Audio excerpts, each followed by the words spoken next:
নমস্কার বন্ধুরা, আজকের ভিডিওতে আমরা আলোচনা করব ভূগোলের অত্যন্ত গুরুত্বপূর্ণ কিছু প্রশ্ন নিয়ে, যা আপনাদের আগত ডব্লিউবিএসএসসি গ্রুপ সি এবং গ্রুপ ডির জন্য খুবই ইম্পর্টেন্ট। এছাড়াও পিএসসি এবং পুলিশ কনস্টেবলের জন্য ইম্পর্টেন্ট। ঠিক আছে, তো বেশি দেরি না করে চলুন শুরু করি।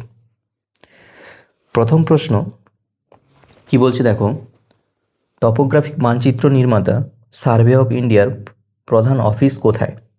অপশন কি বলছে দেখো, মসৌরি, না সিমলায়, না দেরাদুনে, না নৈনিতালে। অবশ্যই option C is the right answer, that is Dehradun. কেন? সার্ভে অফ ইন্ডিয়ার প্রধান কার্যালয় উত্তরাখণ্ডের দেরাদুনে অবস্থিত।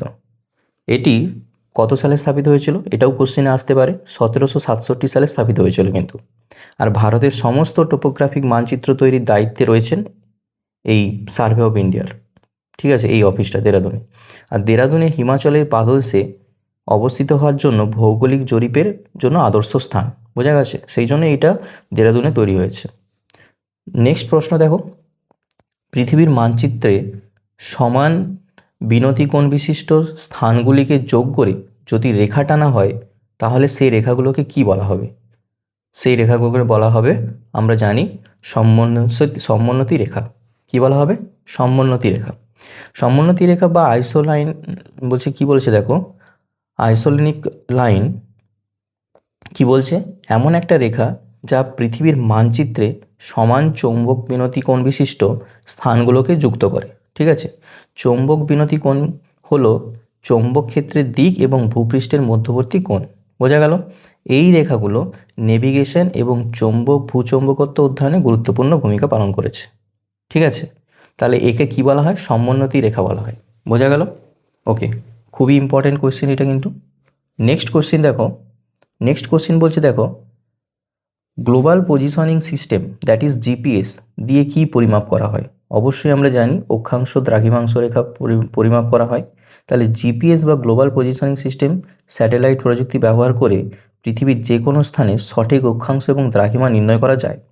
এটি ন্যূনতম 24টি স্যাটেলাইটের একটি নেটওয়ার্কে ব্যবহার করে ত্রিভুজীকরণ পদ্ধতিতে অবস্থানে নির্ধারণ করা হয়। বোঝা গেল? কোন পদ্ধতিতে? না, ত্রিভুজীকরণ পদ্ধতিতে কিন্তু। জিপিএস আধুনিক নেভিগেশন, ম্যাপিং, জরিপের কাজে অপরিহার্য। বোঝা গেছে? নেক্সট প্রশ্ন আসি, বলছে ড্যাশ অভিক্ষেপে ভারতের মানচিত্রে সবচেয়ে সুন্দরভাবে আঁকা যায়? ভারতের মানচিত্র সবচেয়ে সুন্দরভাবে আঁকা যাবে কোন অভিক্ষেপে? না, এটা হবে পলিকনিক অভিক্ষেপ। ঠিক আছে, option B is the right answer. কি বলছে দেখো, পলিকনিক অভিক্ষেপ ভারতের মতো মধ্য অক্ষাংশে অবস্থিত দেশের মানচিত্র অঙ্কনের জন্য সবচেয়ে উপযুক্ত। বোঝা গেল? এই অভিক্ষেপে একাধিক, কি বলেছে দেখো, শঙ্কু ব্যবহার করা হয়, যা বিকৃতি কমায় এবং আকৃতি ও আয়তন উভয়ই তুলনামূলকভাবে সঠিক রাখে। বোঝা গেল? সার্ভে অফ ইন্ডিয়া এই অভিক্ষেপ ব্যবহার করে ভারতের টোপোগ্রাফিক মানচিত্র তৈরি করেছিল। ঠিক আছে, নেক্সট প্রশ্ন দেখো, নেক্সট প্রশ্ন বলছে দেখো, প্লেট, কি বলেছে না, টেকটনিক্স তত্ত্ব ব্যবহার করেন বা ব্যাখ্যা করেন কে? তাহলে প্লেট টেকটনিক তত্ত্ব কে ব্যবহার করেছিল? মানে ব্যাখ্যা করে, কি করে না, ব্যাখ্যা হচ্ছে পর্বতমালা সৃষ্টি করতে এটা ব্যবহার হয়। আর কি, সমুদ্রতলের ব্যাপ্তি, ভূমিকম্পের সৃষ্টি, এগুলো সবগুলোর জন্যই কিন্তু প্লেট টেকটনিক্স যে তত্ত্ব সেটা ব্যবহার হয়। বোঝা গেছে? দেখো, প্লেট টেকটনিক্স তত্ত্ব পৃথিবীর, কি বলেছে দেখো, লিথোস্ফিয়ারের বৃহৎ প্লেটগুলির গতিবিধি ব্যাখ্যা করে। বোঝা গেল? এই তত্ত্ব অনুযায়ী পর্বতমালার সৃষ্টি কিভাবে হয়েছে? কিভাবে সৃষ্টি হয়েছে? না, প্লেটে প্লেটে সংঘর্ষ করে আমাদের জানি পর্বতমালা সৃষ্টি হয়েছে। সমুদ্রতলের বিস্তার কিভাবে হয়েছে? কিভাবে হয়েছে? না, প্লেট বিচ্ছিন্নতায়, মানে প্লেটগুলো সরে গিয়েছে। হ্যাঁ, তখন কি হচ্ছে? না, সমুদ্রতলের সৃষ্টি হচ্ছে। এবং ভূমিকম্পের উৎপত্তি কিভাবে হচ্ছে? দ্যাট ইজ প্লেট, কি বলেছে দেখো, সীমানায় চাপ মুক্তিতে। সব কিছুই ব্যাখ্যা করা যায় এই তত্ত্ব অনুযায়ী। এটি আধুনিক ভূবিজ্ঞানের ভিত্তি। বোঝা গেছে? নেক্সট প্রশ্ন দেখো, কুমেরুতে ভারতের তৃতীয় গবেষণা কেন্দ্রের নাম কি? তৃতীয় গবেষণা কেন্দ্রের নাম হচ্ছে ভারতী। বোঝা গেছে? দেখো, ভারতী হলো আন্টার্কটিকায় ভারতের তৃতীয় গবেষণা কেন্দ্র, যা 2012 সালে চালু করা হয়েছে। ওকে, এর আগে দক্ষিণ গঙ্গোত্রী, দ্যাট ইজ 1983 সালে, এবং মৈত্রী 1989 সালে স্থাপিত হয়েছিল। ভারতী স্টেশন বলছে, ভারতী স্টেশন কি বলছে দেখো, না, ল্যান্সম্যান হিলস অঞ্চলে অবস্থিত।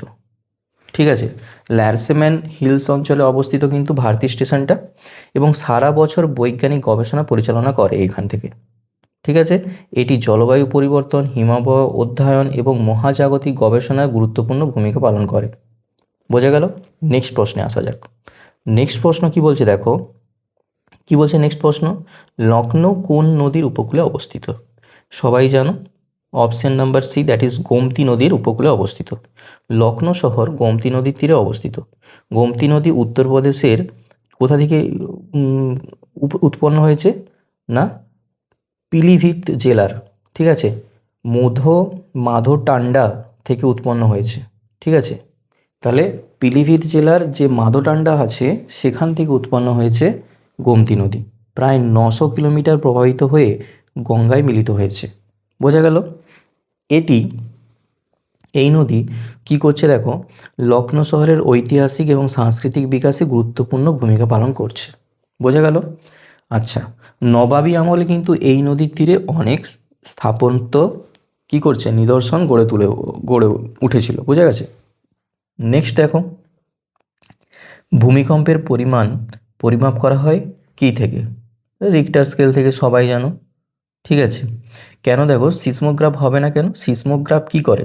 সিসমোগ্রাফ হচ্ছে যে আমাদের ভূমিকম্পের তরঙ্গ রেকর্ড করে, এটা কিন্তু আমাদের তরঙ্গ রেকর্ড করে। তো সিসমোগ্রাফ তো হবে না, রিচার্ড স্কেল হবে না, স্টিভেল স্কেলও হবে না, অবশ্যই রিক্টার স্কেল হবে। কেন বলছে দেখো, রিক্টার স্কেল ভূমিকম্পের মাত্রা বা ম্যাগনিচিউড পরিমাপ করে। 1935 সালে চার্লস রিক্টার এই স্কেল উদ্ভাবন করেন। এটাও কিন্তু কোশ্চেনে আসতে পারে। এটি একটি কি বলেছে, লগারিদমিক স্কেল, যেখানে প্রতিটি পূর্ণ সংখ্যা বৃদ্ধির 10 গুণ বেশি শক্তি নির্দেশ করে। বোঝা গেছে? সিসমোগ্রাফ কি হলো না, সিসমোগ্রাফ হচ্ছে এক ধরনের যন্ত্র যেটা ভূমিকম্পের তরঙ্গ রেকর্ড নির্ণয় করে, কিন্তু রিক্টার স্কেল হলো পরিমাপের একক। ওকে, বর্তমানে মোমেন্ট ম্যাগনিচিউড স্কেলও ব্যবহার করা হয়। ঠিক আছে, নেক্সট প্রশ্ন আসি। নেক্সট প্রশ্ন বলছে দেখো, আরব মালভূমি কোথায় অবস্থিত? আমরা জানি আরব মালভূমি কোথায় অবস্থিত, না আরব মালভূমি হচ্ছে উত্তর পশ্চিম এশিয়ায়। Option C is the right answer, উত্তর পশ্চিম এশিয়ায় অবস্থিত। আরব মালভূমির উত্তর পশ্চিম এশিয়ায় অবস্থিত, যা পশ্চিম এশিয়া নামেও পরিচিত। বোঝা গেছে? এটি বিশ্বের বৃহত্তম মালভূমিগুলির একটি। বোঝা গেছে? প্রায় 30 লক্ষ বর্গ কিলোমিটার এলাকা জুড়ে কিন্তু এটা অবস্থিত। সৌদি আরব, ইয়েমেন, ওমান এবং সংযুক্ত আরব আমিরাতে এই মালভূমির অন্তর্গত। ঠিক আছে, এখানে বিশাল মরুভূমি, তেলক্ষেত্র এবং প্রাচীন সভ্যতার নিদর্শন রয়েছে। আচ্ছা, নেক্সট দেখো, বায়ু হলো হাওয়ার ড্যাশ ঘূর্ণি। এটা হবে আনুভূমিক ঘূর্ণি। কি হবে না, আনুভূমিক ঘূর্ণি। বায়ু বা সাইক্লোন বায়ুমণ্ডলে আনুভূমিক ঘূর্ণায়মান বায়ু প্রবাহ। ঠিক আছে, এটি নিম্নচাপ কেন্দ্রের চারিদিকে ঘূর্ণায়মান বায়ুর একটি বৃহৎ স্কেল সিস্টেম। উত্তর গোলার্ধে এটি কি করছে দেখো, ঘড়ির কাঁটার বিপরীতে ঘুরছে, আর দক্ষিণ গোলার্ধে ঘড়ির কাঁটার দিকে ঘুরছে। টর্নেডো হলো একটা উলম্ব ঘূর্ণি। টর্নেডো কিন্তু আমাদের জানি এটা একটা উলম্ব ঘূর্ণি।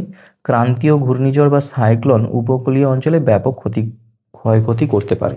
ঠিক আছে, নেক্সট প্রশ্ন দেখো। নেক্সট প্রশ্ন বলছে, ভারতের উচ্চতম শৃঙ্গ কোনটি? অবশ্যই আমাদের option D is the right answer, Mount K two. Mount K two বা গডউইন অস্টেন ভারতের উচ্চতম পর্বতশৃঙ্গ। তাহলে মাউন্ট কেটুর অপর নাম কি? Godwin Austen. ঠিক আছে, যার উচ্চতা হচ্ছে 8611 মিটার, দ্যাট ইজ 28,251 ফুট। ওকে, এটি জম্মু কাশ্মীরের কারাকোরাম পর্বতমালায় অবস্থিত এবং বিশ্বের দ্বিতীয় উচ্চতম শৃঙ্গ। কেটু আরোহণ অত্যন্ত কঠিন। কেটুতে কিন্তু চড়া অত সোজা নয়, বিপজ্জনক বলেও পরিচিত। কাঞ্চনজঙ্ঘার উচ্চতা কত? কাঞ্চনজঙ্ঘার উচ্চতা হচ্ছে যে, এটাও আসতে পারে, কত না 8,586 মিটার। ঠিক আছে, 8,586 মিটার কাঞ্চনজঙ্ঘার উচ্চতা। ভারতের দ্বিতীয় উচ্চতম এবং সম্পূর্ণভাবে ভারতের ভূখণ্ডে অবস্থিত সর্বোচ্চ শৃঙ্গ। আচ্ছা, নেক্সট দেখো। নেক্সট প্রশ্ন বলছে, ভারতের সর্ববৃহৎ হ্রদ কোনটি? এটা অবশ্যই জানি, option D is the right answer, that is Chilika হ্রদ। চিল্কা হ্রদ ভারতের বৃহত্তম উপকূলীয় লবণাক্ত জলের হ্রদ, যা উড়িষ্যা রাজ্যে অবস্থিত। এর আয়তন কত না 1100 বর্গ কিলোমিটার। ঠিক আছে, যদিও বর্ষাকালে এটা বৃদ্ধি পাচ্ছে এবং এটি একটি গুরুত্বপূর্ণ জীববৈচিত্র্যের হটস্পট এবং রামসার সাইট। বোঝা গেছে? শীতকালে এখানে লক্ষ লক্ষ পরিযায়ী পাখি আসে। হ্রদটি মৎস্য সম্পদনে সম্পদে সমৃদ্ধ এবং স্থানীয় অর্থনীতিতে গুরুত্বপূর্ণ ভূমিকা পালন করে। বোঝা গেল? নেক্সট প্রশ্ন আসি।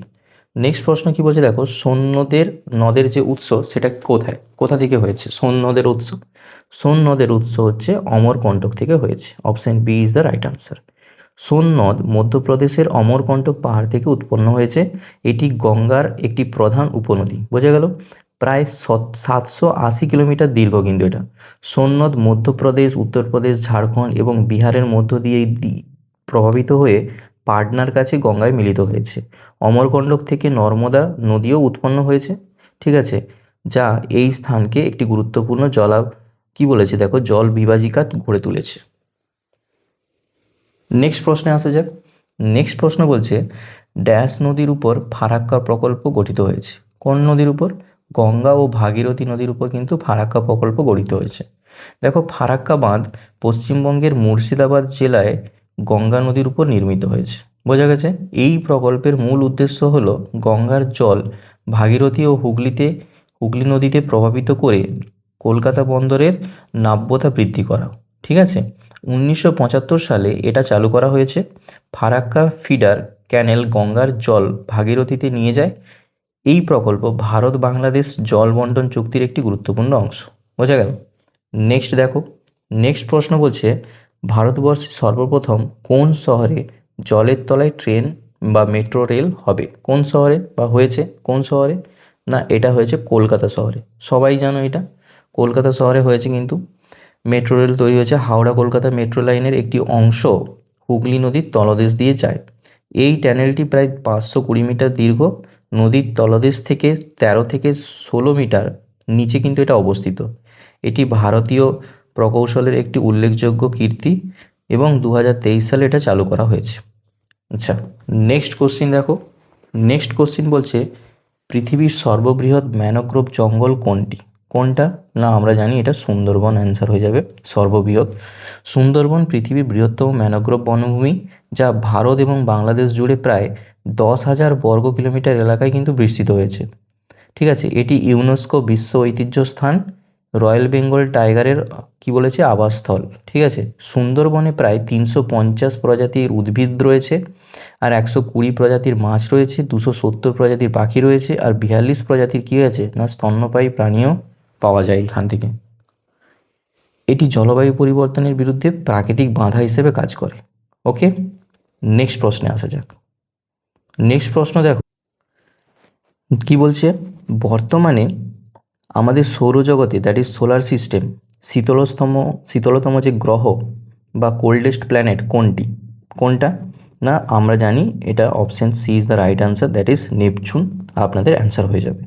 কি বলছে দেখো, নেপচুন বর্তমানে সৌরজগতের শীতলতম গ্রহ, যার গড় তাপমাত্রা কত না -224 ডিগ্রি সেলসিয়াস কিন্তু।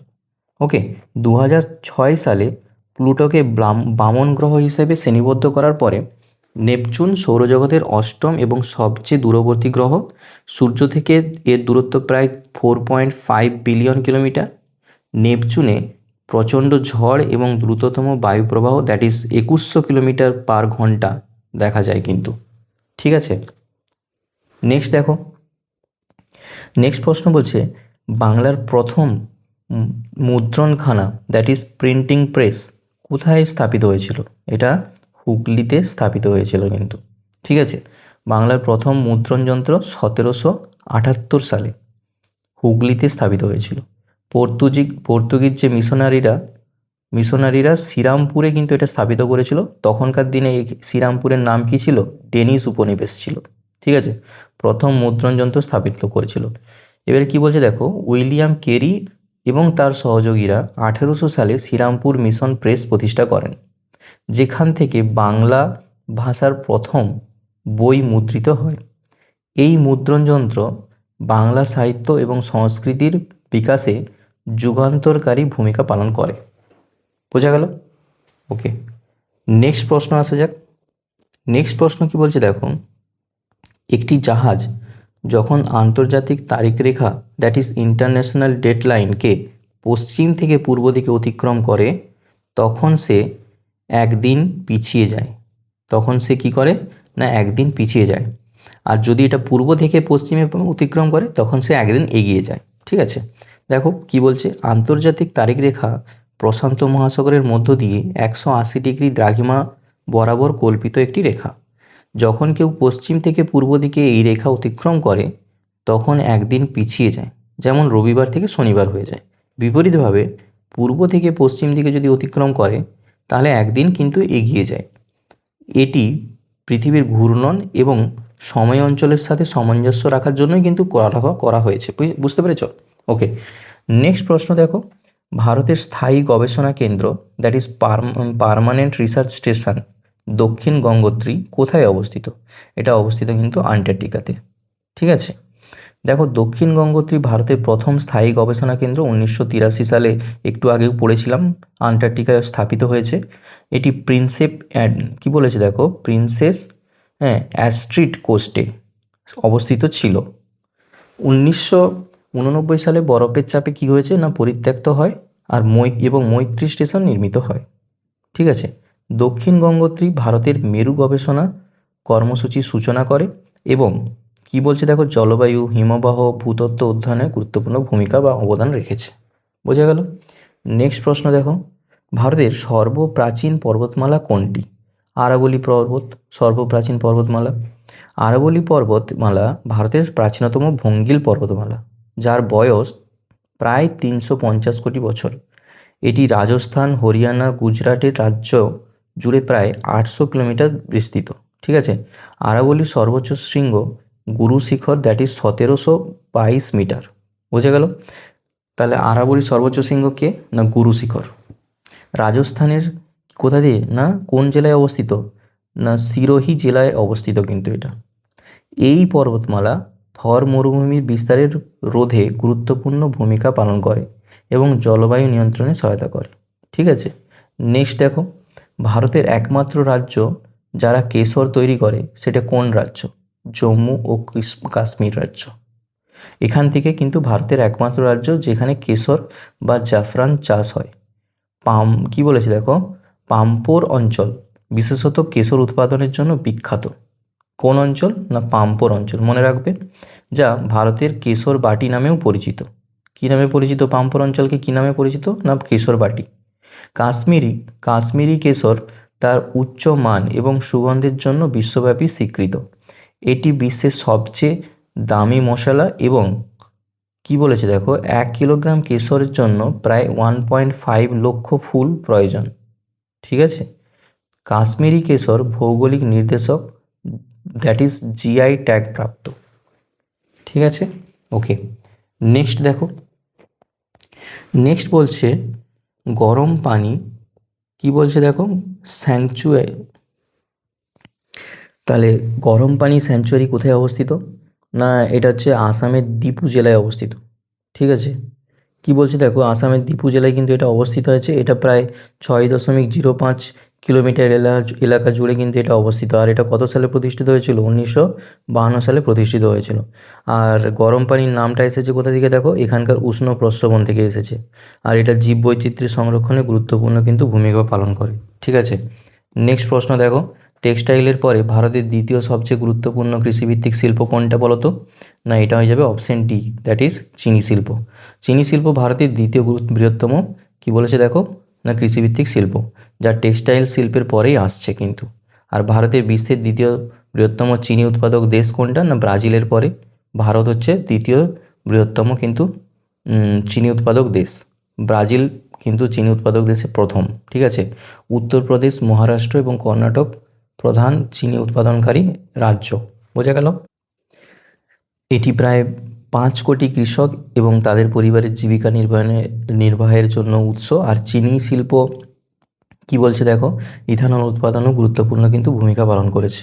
ওকে, নেক্সট প্রশ্নে আসা যাক। নেক্সট প্রশ্ন কি বলছে দেখো, কোনটি উত্তরবঙ্গের নদী নয়? অবশ্যই হলদি নদী কি না উত্তরবঙ্গের নদী নয়। জলঢাকা হবে, রায়ডাক হবে এবং কালজানিও হবে, কিন্তু হলদি নদী যেটা সেটা কি বলছে দেখো না উত্তরবঙ্গের নদী নয়। এটি দক্ষিণ পশ্চিমবঙ্গের একটি নদী যা পশ্চিম মেদিনীপুর জেলায় প্রবাহিত হয়। বুঝতে পেরেছ? জলঢাকা, রায়ডাক, কালজানি সবই কিন্তু উত্তরবঙ্গের নদী যা হিমালয় থেকে উৎপন্ন হয়ে ব্রহ্মপুত্র নদীতে মিলিত হয়েছে। আর হলদি নদী ছোটনাগপুর মালভূমি থেকে উৎপন্ন হয়ে হুগলি নদীতে এসে মিলেছে। ঠিক আছে, এটি পশ্চিম মেদিনীপুর এবং পূর্ব মেদিনীপুর জেলার মধ্য দিয়ে প্রবাহিত হয়। বোঝা গেছে। নেক্সট প্রশ্ন দেখো, ভাগীরথী এবং অলকানন্দা নন্দা নদীর সঙ্গমস্থল কোনটি? কোনটা? না দেবপ্রয়াগ। কোনটা হবে? দেবপ্রয়াগ। ঠিক আছে, দেখো দেবপ্রয়াগ উত্তরাখণ্ডের একটি পবিত্র স্থান, যেখানে ভাগীরথী এবং অলকানন্দা নদী মিলিত হয়ে গঙ্গা নদীর সৃষ্টি করে। এটি কি বলেছে দেখো, পঞ্চপ্রয়াগের একটি এবং হিন্দু তীর্থযাত্রীদের কাছে অত্যন্ত পবিত্র। দেবপ্রয়াগ সমুদ্রপৃষ্ঠ থেকে প্রায় 618 মিটার উচ্চতায় অবস্থিত। এখানে প্রাচীন রঘুনাথ মন্দির রয়েছে। আর সঙ্গমস্থলে দুই নদীর জলের রঙের পার্থক্য স্পষ্টভাবে দেখা যায়। বোঝা গেল? এখানে দুই নদীর যে জলের পার্থক্য আলাদাভাবে দেখা যায়। বোঝা গেছে। নেক্সট দেখো, নেক্সট বলছে কি বলছে দেখো, কাবেরী জল বিতর্ক। এটা কোন কোন রাজ্যের মধ্যে হয়েছে বিতর্কটা? কাবেরী নদী জল বিতর্কটা না তামিলনাড়ু আর কর্ণাটক রাজ্যের মধ্যে হয়েছে। দেখো, কাবেরী জল বিতর্ক তামিলনাড়ু কর্ণাটক রাজ্যের মধ্যে দীর্ঘদিনের একটি জল ভাগাভাগি সমস্যা। কাবেরী নদী কর্ণাটকের পশ্চিম ঘাট থেকে উৎপন্ন হয়ে তামিলনাড়ু এবং পদুচেরির মধ্য দিয়ে বঙ্গোপসাগরে পতিত হয়। আর 1991 সালে কাবেরীর জল বিরোধ বলছে কি বলছে ট্রাইব্যুনাল গঠিত হয়েছিল।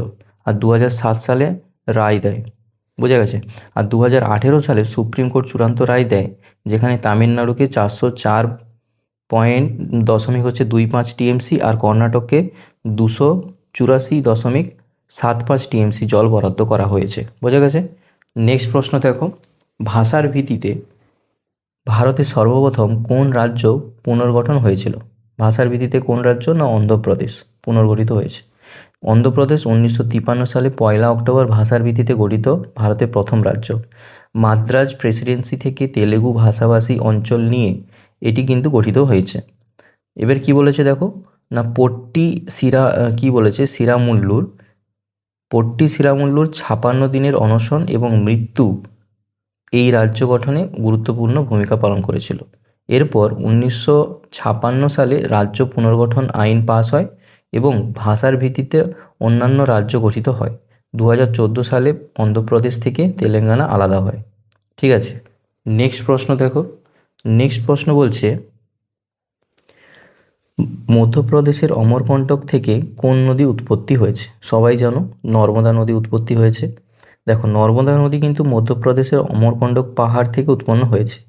এটা ভারতের পঞ্চম দীর্ঘতম নদী, মনে রাখবে, এবং প্রায় 1312 কিলোমিটার দীর্ঘ। নর্মদা পশ্চিম দিকে প্রবাহিত হয়ে খাম্বাদ উপসাগরে পতিত হয়েছে। প্রত্যেকটা মানে এখানে যতগুলো ইনফরমেশান আছে, প্রত্যেকটা ইনফরমেশান খুবই গুরুত্বপূর্ণ। ঠিক আছে, এটি মধ্যপ্রদেশ, মহারাষ্ট্র এবং গুজরাটের রাজ্যের মধ্য দিয়ে প্রবাহিত হয়। নর্মদা নদী হিন্দুদের কাছে একটি পবিত্র। এর তীরে অনেক তীর্থস্থান রয়েছে। ঠিক আছে, সারদার সরোবর বাঁধ এই নদীর উপর নির্মিত হয়েছে। ঠিক আছে, নেক্সট দেখো। নেক্সট বলছে, ভারতবর্ষের মাঝখান দিয়ে যে অক্ষরেখা গেছে তা হলো কি? এই যে মাঝখান দিয়ে যে অক্ষরেখাটা গেছে এখান থেকে, এই অক্ষরেখার নাম কি? না ভারতবর্ষের মাঝখান দিয়ে যে অক্ষরেখা গেছে তার নাম কি বলো? তার নাম হচ্ছে কর্কট ক্রান্তি রেখা।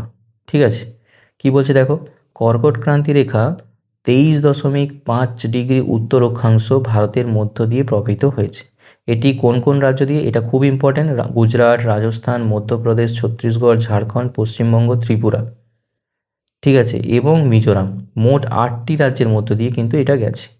এই রেখা ভারতকে দুটি প্রায় সমান ভাগে বিভক্ত করে এবং কর্কট ক্রান্তি রেখার উত্তরে নাতিশীতোষ্ণ জলবায়ু এবং দক্ষিণে ক্রান্তীয় জলবায়ু দেখা যায়। 21শে জুন সূর্য এই রেখার উপর লম্বভাবে কিরণ দেয়। ঠিক আছে, প্রত্যেকটা ইনফরমেশন এখানে কিন্তু ইম্পর্ট্যান্ট। যে 8টা রাজ্য এমসিকিউ আসতে পারে যে কোন রাজ্যটি কর্কটক্রান্তি রেখার মধ্যে দিয়ে যায়নি। এই 8টা রাজ্যের মধ্যে 3টে রাজ্য দিয়ে দিল আর একটা রাজ্য অন্য দিয়ে দিল, সেটাও অ্যান্সার হয়ে যেতে পারে। বোঝা গেল? ওকে। আর এটাও আসতে পারে যে কোন সময় সূর্য এই রেখার উপর লম্বভাবে কিরণ দেয়। কোন সময়? 21শে জুন। মনে রাখবে, খুবই ইম্পর্টেন্ট। প্রত্যেকটা ইনফরমেশন খুবই ইম্পর্টেন্ট। ওকে, নেক্সট প্রশ্ন দেখো, ভারতের সর্ববৃহৎ বাঁধ সারদার সরোবর বাঁধ যে নদীর উপর তা কোনটা? নর্মদা। এক্ষুনি পড়লাম নর্মদা নদীর উপর সর্দার সরোবর বাঁধ তৈরি হয়েছে। সর্দার সরোবর বাঁধ গুজরাটের নর্মদা জেলার নর্মদা নদীর উপর নির্মিত ভারতের বৃহত্তম বাঁধ। এর উচ্চতা প্রায় 163 মিটার আর দৈর্ঘ্য প্রায় 1.2 কিলোমিটার। ঠিক আছে, এটা কত সালে নির্মাণ শুরু হয়? না 1987 সালে নির্মাণ শুরু হয়, 2017 সালে সম্পূর্ণ পূর্ণ হয়। এই বাঁধ গুজরাট, মধ্যপ্রদেশ, মহারাষ্ট্র, রাজস্থানের সেচ এবং বিদ্যুৎ সরবরাহ করে। এটি প্রায় 1450 মেগাওয়াট বিদ্যুৎ উৎপাদন করে, 18 লক্ষ হেক্টর জমিতে সেচ সুবিধা প্রদান করে। বোঝা গেছে? নেক্সট প্রশ্ন দেখো, দামোদর নদের উৎপত্তি হয়েছে কোথা থেকে? না ছোটনাগপুর মালভূমির থেকে কিন্তু দামোদর নদের উৎপত্তি হয়েছে। বোঝা গেছে? দামোদর নদ ঝাড়খণ্ডের ছোটনাগপুর মালভূমির কি দেখো না পালামৌ জেলা থেকে উৎপন্ন হয়েছে। ঠিক আছে, এটি প্রায় 592 কিলোমিটার দীর্ঘ এবং ঝাড়খণ্ড ও পশ্চিমবঙ্গের মধ্য দিয়ে প্রভাবিত হয়ে হুগলি নদীতে এসে মিশেছে। দামোদর নদকে বাংলার দুঃখ বলে অভিভূত করেছে বা বলা হয়, কারণ এটি প্রায় বন্যা সৃষ্টি করে। ঠিক আছে, আর 1948 সালে Damodar valley corporation that is DVC গঠিত হয়। একাধিক বাঁধ নির্মাণ করে বন্যা নিয়ন্ত্রণ এবং বৈদ্যুতিক উৎপাদন বা বিদ্যুৎ উৎপাদন করা হয়। ঠিক আছে, নেক্সট প্রশ্ন দেখো। নেক্সট প্রশ্ন বলছে সৌরজগতের একমাত্র গ্রহ যা পূর্ব থেকে পশ্চিম দিকে ঘোরে সেটা কোনটা? না সেটা হচ্ছে শুক্র গ্রহ। ঠিক আছে, সেটা কি? পূর্ব থেকে পশ্চিম দিকে ঘোরে। শুক্র গ্রহ বলছে সৌরজগতের একমাত্র গ্রহ যেটা পূর্ব থেকে পশ্চিম দিকে ঘুরছে। অন্য সব গ্রহ কিন্তু পশ্চিম থেকে পূর্ব দিকে ঘোরে।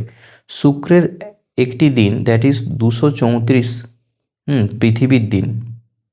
একদিন মানে পৃথিবীর কদিন সেটা? না 234 দিন মানে হচ্ছে শুক্রের একদিন। তার এক বছর মানে 200 কি বলেছে, সরি, এটা শুক্রের একটা দিন মানে 243 পৃথিবীর দিন। আর তার এক বছরের দ্যাট ইজ 225 দিনের পৃথিবীর দিন চেয়ে দীর্ঘ। বোঝা গেল? আর বিজ্ঞানীরা মনে করেন প্রাচীনকালে কোনো বৃহৎ সংঘর্ষের ফলে শুক্রের ঘূর্ণন দিক পরিবর্তন হয়েছে। হ্যাঁ, বুঝতে পেরেছে? এবারে কি বলছে দেখো, ইউরেনাসও কাত হয়ে ঘোরে কিন্তু তার ঘূর্ণন দিক ভিন্ন। ঠিক আছে, আরেকটা কি বলেছে দেখো পরের প্রশ্নে, বলছে প্রথম বিদ্যুৎ চালিত রেলগাড়ি চলে কোথায়? না বোম্বে ভিটি এবং কি না কুরলার মধ্যে। ভিটি আর কুরলার মধ্যে প্রথম বিদ্যুৎ চালিত রেলগাড়ি চলে। এটা খুবই ইম্পর্ট্যান্ট, খুবই ইম্পর্ট্যান্ট। ঠিক আছে, ভারতের প্রথম বিদ্যুৎ চালিত রেলগাড়ি 1925 সালে 3রা ফেব্রুয়ারি বোম্বে দ্যাট ইজ এখন মুম্বাই হয়েছে ভিক্টোরিয়া টার্মিনাস দ্যাট ইজ ভিটি এবং কুরলার মধ্যে চলাচল শুরু হয়।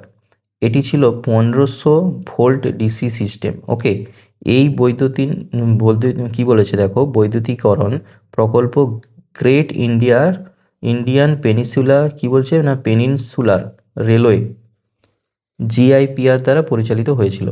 এরপর ধীরে ধীরে ভারতের অন্যান্য রেল লাইনে বৈদ্যুতিকরণ হয়। ঠিক আছে, আর বর্তমানে ভারতীয় রেলের প্রায় 85% লাইন কি করছে দেখো বৈদ্যুতিকৃত। ঠিক আছে, নেক্সট প্রশ্ন দেখো। নেক্সট প্রশ্ন বলছে নিম্নলিখিত রাজ্যগুলির মধ্যে কোন রাজ্য তুঙ্গভদ্রা নদীটি বইছে? ঠিক আছে, কোন রাজ্যে? না এটা হচ্ছে অন্ধ্রপ্রদেশ রাজ্যে। কি বলছে দেখো, তুঙ্গভদ্রা নদী কর্ণাটক এবং অন্ধ্রপ্রদেশ রাজ্যের মধ্য দিয়ে প্রবাহিত হয়।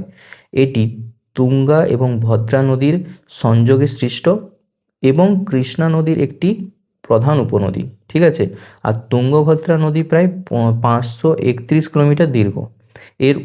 কি বলেছে দেখো, এর উপর তুঙ্গভদ্রা বাঁধ নির্মাণ বা যা কর্ণাটক এবং অন্ধ্রপ্রদেশে সেচ এবং বিদ্যুৎ সরবরাহ করে।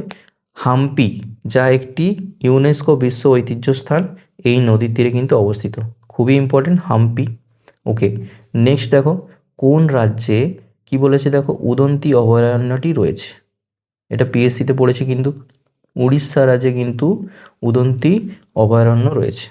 উদন্তি অভয়ারণ্য উড়িষ্যা রাজ্যের কালাহান্ডি জেলায় অবস্থিত, প্রায় 232 বর্গ কিলোমিটার এলাকা জুড়ে বিস্তৃত। আর 1985 সালে প্রতিষ্ঠিত হয়েছে এটা।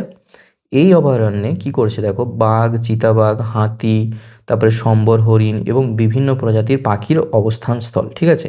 আর উদন্তি নদী এই অভয়ারণ্যের মধ্য দিয়ে প্রবাহিত হয়েছে।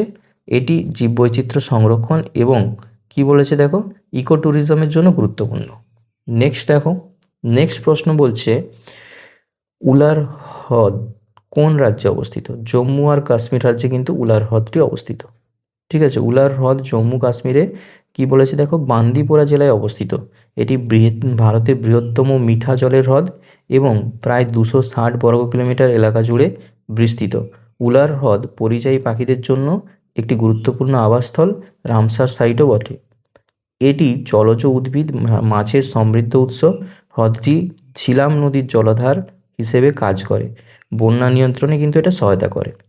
তৃতীয় নম্বর প্রশ্ন কি বলছে দেখো, না আনাইমালাই পর্বতটি কোন রাজ্যে অবস্থিত? না আনাইমালাই পর্বতটা হচ্ছে অবশ্যই কেরালা রাজ্যে অবস্থিত। সেটা কি বলছে দেখো, আনাইমালাই পর্বত পশ্চিমঘাট পর্বতমালার একটি অংশ, যা তামিলনাড়ু এবং কেরালা রাজ্যের সীমান্তে কিন্তু এটা অবস্থিত। এর সর্বোচ্চ শৃঙ্গ কিন্তু আনাইমুদি, দ্যাট ইজ 2695 মিটার। দক্ষিণ ভারতের সর্বোচ্চ শৃঙ্গ এটা। আনাইমালাই শব্দের অর্থ কি, না হাতির পর্বত। এটাও কিন্তু ইম্পর্ট্যান্ট। এই অঞ্চলে চা, কফি, মশলা চাষের জন্য বিখ্যাত। এখানে ঘন বৃষ্টিপাত হয় এবং সমৃদ্ধ জীববৈচিত্র্য বৈশিষ্ট্য রয়েছে, ঠিক আছে। নেক্সট দেখো, কোন রাজ্যে কি বলছে, না শুশুনিয়া পাহাড়টি অবস্থিত? কোন রাজ্যে? পশ্চিমবঙ্গ রাজ্যে শুশুনিয়া পাহাড় অবস্থিত। শুশুনিয়া পাহাড় পশ্চিমবঙ্গের বাঁকুড়া জেলায় অবস্থিত, প্রায় 440 মিটার উঁচু এবং ছোটনাগপুর মালভূমির একটি অংশ। শুশুনিয়া পাহাড় প্রাচীন শিলালিপি এবং ঐতিহাসিক নিদর্শনের জন্য বিখ্যাত। এখানে 4র্থ শতাব্দীর গুপ্ত যুগের শিলালিপি পাওয়া গিয়েছে। আর পাহাড়ের চূড়ায় একটি প্রাচীন মন্দিরও রয়েছে। এটি কি বলেছে দেখো, ট্রেকিং এবং পর্বতারোহণের জন্য জনপ্রিয় স্থান, ঠিক আছে। আমাদের লাস্ট প্রশ্ন দেখো, কোন রাজ্যে সুলতানপুর পাখি অভয়ারণ্যটি অবস্থিত? সুলতানপুর পাখি অভয়ারণ্য কোন রাজ্যে? না হরিয়ানা রাজ্যে অবস্থিত, ঠিক আছে। সুলতানপুর পাখি অভয়ারণ্য হরিয়ানা রাজ্যের গুড়গাঁও জেলায় অবস্থিত হয়েছে। প্রায় 1.43 বর্গ কিলোমিটার এলাকা জুড়ে কিন্তু এটা বিস্তৃত। আর 1972 সালে এটা কিন্তু প্রতিষ্ঠিত হয়েছে। আর অভয়ারণ্য 250 প্রজাতির বেশি পাখির আবাসস্থল, ঠিক আছে, যার মধ্যে অনেক পরিযায়ী পাখিও রয়েছে। শীতকালে সাইবেরিয়া থেকে অনেক পাখি এখানে আসছে। আর এটি দিল্লি এনসিআর অঞ্চলের কাছাকাছি হয় পাখি পর্যবেক্ষকদের কাছে খুবই জনপ্রিয়, ঠিক আছে। আজ এই টোটাল 40টি প্রশ্ন যে তোমাদের কাছে নিয়ে এসেছি, এর বাইরে কোনো প্রশ্ন থাকতে পারে না আর, ঠিক আছে। এর মধ্যে আশা করছি সমস্ত প্রশ্ন আপনাদের লেগে যাবে। তো আজ এখান পর্যন্তই, ধন্যবাদ।